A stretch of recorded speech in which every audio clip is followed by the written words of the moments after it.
Don't forget to like the video and subscribe to the page. My name is Reese Waters, and I'm troubled. Because some of y'all are still taking this man seriously. Yeah, Elon Musk, the guy who turned a beacon of public information into a right-wing troll farm, or he made it musky.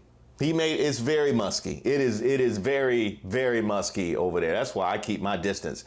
Now, those of you that have been watching this channel for any period of time know there's a couple things that particularly get under my skin. One is racism that comes from other minorities, especially if it's immigrants that came to this country and want to inject themselves into our family business. You know, the ones that benefit from the civil rights struggle who want to look down on black people. We've never been a racist country. I faced racism when I was growing up. One more time. We've never been a racist country. I faced racism when I was growing up. Nikki, I need you to help me with something. There's also this tweet that you posted, as well as your own family history. Your family only immigrated because civil rights leaders reformed America's racist immigration laws in 1965 to allow Asians to immigrate. Her father then taught at an HBCU. Then there's the existence and necessity for HBCUs in the first place, which could also refute your point. Extra ash if you come from a country with a history of racial oppression. Although, I guess technically that's every country, though, at this point.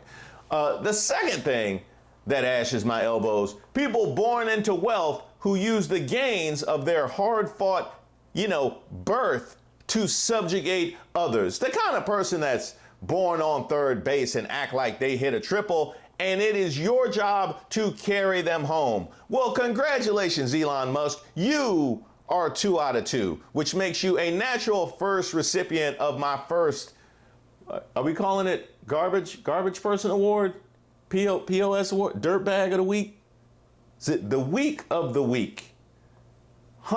Cornball of the week. We need to work on that. I'll put something in the community tab. We'll do a poll. The Tim Scott of the week. The kind of person who would be tweeting about DEI while he's facing civil rights lawsuits over racial abuse. Tesla, where Musk serves as CEO, is currently facing a lawsuit from the Equal Employment Opportunity Commission over allegations of racial abuse against black employees, including racial slurs and the discovery of nooses in the workplace. Furthermore, Tesla has been accused of not addressing complaints of racial abuse and even retaliating against employees who spoke out. So this is all starting to make a little bit of sense now, because if you get rid of the diversity, then you don't have any complaints from the Equal Opportunity Commission. So if you can't stamp out the racism, stamp out the race. Oh, y'all didn't know? Listening to a man fighting racism charges talk about diversity in the workplace would be like listening to the GOP talk about diversity in the workplace, or women's rights, or LGBT rights, or religious persecution, or footwear.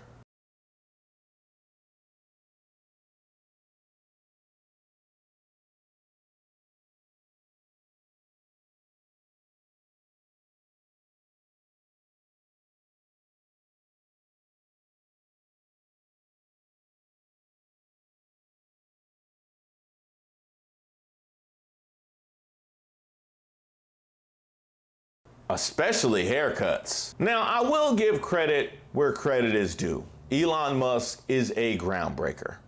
We've seen the DEI arguments devolve into ridiculousness over the past few months, but he didn't wait. He got stupid right out of the gate. Elon Musk's initial DEI comments began when he responded to a user's speculation about the IQ scores of United Airlines pilots who graduated from historically black colleges and universities, insinuating that these scores might be lower than those of Air Force pilots. That he's going at HBCUs. And one thing we know is that not all black professionals go to HBCUs. I did not go to an HBCU. So that's curious that all of a sudden you would select them as the object of your slander. Then you go on to average the SAT scores at an HBCU and attach those to everybody who goes to said HBCU. And I didn't even know you could do that. That is incredible. I didn't know you could take the average SAT score at a school and apply that to everybody who went there and disqualify them from working in certain positions. Man, I'm gonna have some carnage. And of course, there was that whole mess with Don Lemon. If you look at history, if you study history broadly, everyone was a slave. Everyone. We are all descended from slaves. Yeah. Well, all of us. Yeah. It's just a question of when. What advantages did it do? What color my skin give me? Well, if we keep talking about it nonstop, it will never go away. Man, couple that with the video of Candace Owens when she was on Don Lemon. I think Don has a solid brand going, like interviews where everybody looks bad. Musk came out of that championing his cause as a free speech warrior, but that's only for people who aren't on Musky Twitter. Those who are know that free speech goes as far as he agrees with it, as the litany of banned accounts would attest. You know, if they could attest, if they weren't banned. I'll tell your story. Where my Hamilton fans at? You know how they say you can tell a person by who their friends are? Musk stands between the fantasies of the media as these charlatans attempt to railroad the realities of our experience. So how can the media maintain their gaslighting if the public can so easily and quickly expose and debunk their orchestrated cover-ups? They can't. Musk turned us all into a nation of debunkers and exposes the media daily for what they are: liars, cheats, and hoaxsters. It's often said that sunshine is the best disinfectant, that people do better when they're being observed, but this assumes the media are actually people. Exposing the media daily for what they are: liars, cheats, and hoaxsters. Oh, you mean like this?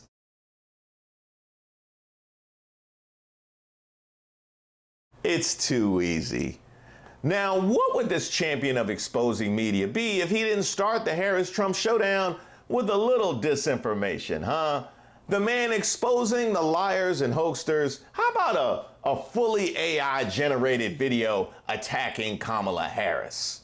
A video originally released by account Mr. Reagan USA, who I can only assume is very upset about these Nancy revelations, where Kamala Harris's voice was cloned and mimicked, gained Elon's attention, and he shared it without explicitly noting it was originally released as a parody. It's now been viewed over 100 million times. I, Kamala Harris, and your Democrat candidate for president. All right, well, first you got me messed up that she pronounced her own name wrong. Like, that's what we doing? AI got a long way to go. I was selected because I am the ultimate diversity hire. I'm both a woman and a person of color. So if you criticize anything I say, you're both sexist and racist. I'm surprised she didn't just call herself an N. Hard R.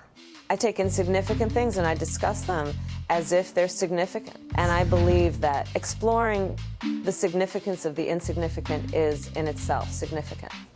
Exploring the significance in the insignificant. I think we got something there. But if I'm sitting down and that boat's going down and I'm on top of a battery and the water starts flooding in, I'm getting concerned. But then I look 10 yards to my left and there's a shark over there. So I have a choice of electrocution or shark. You know what I'm going to take? Electrocution. I will take electrocution every single time. Do we agree? All right, back to the video. Another trick is trying to sound black. I pretend to celebrate Kwanzaa. Whoa, whoa, whoa, whoa, whoa. There is nothing wrong with pretending to celebrate Kwanzaa. I think most of us pretend to celebrate Kwanzaa. In my speeches, I always do my best Barack Obama impression. So hear me when I say, I know Donald Trump's type. That is, no, he said a Barack Obama impression. Yeah, as opposed to a Michelle Obama impression. The values that you work hard for what you want in life. For what you want in life.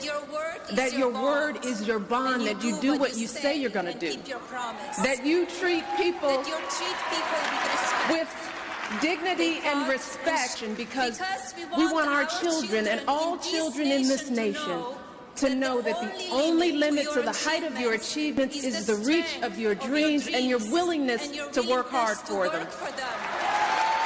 Now, we'll give the video some credit. A more sinister deepfake would have been one that could have been perceived as something real, and there's no way this could be perceived as anything real. So it is clearly a parody because of its absurdity, and that is the best thing that I can say for you. However, by late Saturday, Musk had clarified the video was intended as satire, but that didn't satisfy many users, many of whom pointed out that under X's policies, synthetic, manipulated, or out-of-context media that may deceive or confuse people and lead to harm is not allowed on the platform. X says it first evaluates the content has been significantly and deceptively altered, manipulated, or fabricated, which it says includes overdubbed audio that's been added or edited that fundamentally changes the understanding, meaning, or context of the media. Next, it considers the context, like whether it's been presented as reality. And last, it determines if the content could lead to widespread confusion on public issues, impact public safety, or cause serious harm. X says that satire doesn't violate the policy as long as it doesn't cause significant confusion about the authenticity of the media. Now, this is something we're going to have to contend with. If you recall earlier this year, a robocall that used AI to mimic President Joe Biden's voice urged New Hampshire voters to stay home during the primary. Hi, my name is Joe Biden. Sit your ass down. That was a recreation. We were unable to get audio of the actual call. Now, keep in mind, this happened the same week as the White Dudes for Harris account was mysteriously suspended after raising $2 million.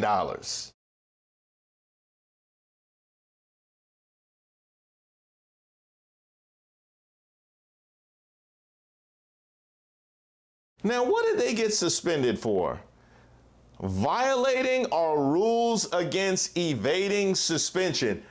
How do you get suspended for violating rules against evading suspension? What was the original charge? This is like that time the IRS charged me a penalty and a late fee based on zero balance. How are we doing that? I do like the White Dude for Harris thing, though. That's dope. All of the leading vice presidential candidates, but here I am.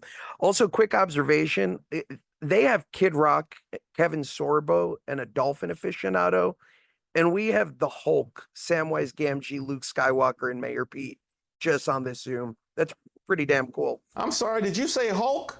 Enough was enough, and I said, let Trumpomania run wild, brother. Oh, the real Hulk. Okay, I got it. And Samwise Gamgee? That our country, get the placemat out when you're with a kindergartner and you're looking at the placemat of the presidents. Not one woman. And the other side, they try and take everything that's good about us and demean it. Kamala Harris smiles. She laughs. She dances. She has joy. She's alive. And they try and ridicule her for that. And they try and undermine us for that. This is a serious person who can prosecute a tough case against people when she's in the Senate. Those are some of the most exciting moments during that awful time, was watching this senator take them to task. Kavanaugh and some of those other people that I watched her fully prepared for her moments. So exquisite with her use of language. Such seriousness of purpose that she has. Full package. That's fire. We're going to have to come back around to Mayor Pete to land the plane on this thing. But I will say this. Elon Musk coming out of the closet in July for an election that happens in November with a video that's clearly deepfaked, arbitrary suspensions of accounts, is really telegraphing his hand in a way that doesn't seem particularly effective. Like, if you really wanted to impact the election, laying deeper in the weeds for longer and manipulating things a little bit less as to make them seem real seems to be a more effective way to go about your business. But then again, you also were behind the Tesla truck. So, I mean, who am I? Who am I to tell you how to be ineffective? I mean, clearly that has become part of your brand. What has happened right now? White Dudes for Harris has now raised $4 million. That's right. When you draw attention to how sideways you're moving, people respond to how sideways you're moving.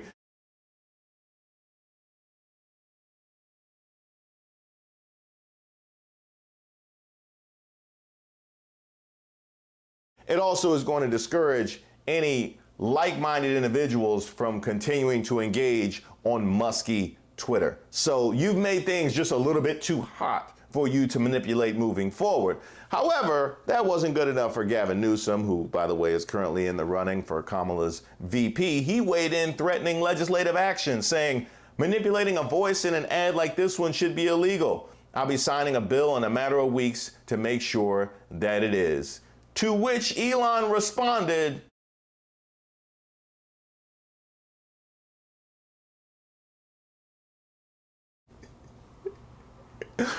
bro, that's y'all's mans? I mean, really, that's y'all's mans? I want to talk to the people. We were talking about this in my live. The black people still buying Teslas despite his record on civil rights and complaining about DEI because of this dude. Because you just can't resist. You just cannot resist the genius of this man. I think I know exactly who wrote that. This Elon Musk. Yeah, this Elon Musk thought that was absolutely hilarious. All of the wisdom and the maturity of Rodney Dangerfield and Back to School, or Adam Sandler and Billy Madison. He is basically Adam Sandler and Billy Madison showing up at the talent show, and because he's able to complete the dance, gets a round of applause, even though he's a full-grown adult, and actually internalize that as approval. Like that is literally what we have going on a daily basis with Twitter. Now, I'll give points to Gavin Newsom for trying to put this genie back in the bottle. But if you're wondering, this is exactly how you VP right here. Choice and her stance on defending a woman's right to choose versus Donald Trump, who eliminated a right to choose in this country. Well, he sent it back to the states, to be fair. Let's be very clear. He is proud of the fact that he demolished the national right to choose in this country, period.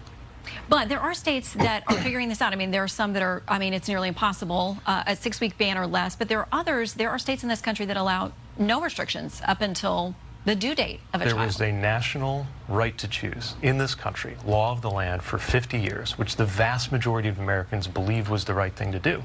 But Donald Trump made a promise when he was a candidate, one of the few promises he actually kept, by the way. You know, he didn't keep his promise of 6% economic growth. He didn't keep his promise to drain the swamp. He did have a pandemic to deal with. Well, but even before the pandemic, even before the pandemic, America went into a manufacturing recession, which really hurt places like where I come from in the industrial Midwest. But anyway, my point is, he broke his promise for that kind of economic growth.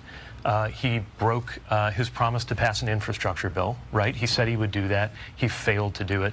The Biden-Harris administration got it done. He even broke his promise to that January 6th mob when he said, I will be at your side when you march down to the Capitol. But he actually did keep 2 promises. He kept his promise to destroy the right to choose in this country, and he kept his promise on tax cuts for the rich. And if you want to know what a second Trump term would be like, I would start by looking at those rare promises that he actually managed to keep. He did say that he wanted to get rid of Roe v. Wade, but again, send it to the states where they are hashing this out empower the states to eliminate women's access to abortion. And also, as you know, the Republican Party continues to be interested in a national abortion ban. Which he's disavowed completely. Yeah, he's disavowed a lot of things. I don't believe him. Because he lies all the time. You think that his pledge that he would not pass a national ban is one that it's one that's going to go down with most of the promises that he's made and broken. Now that is straight savagery.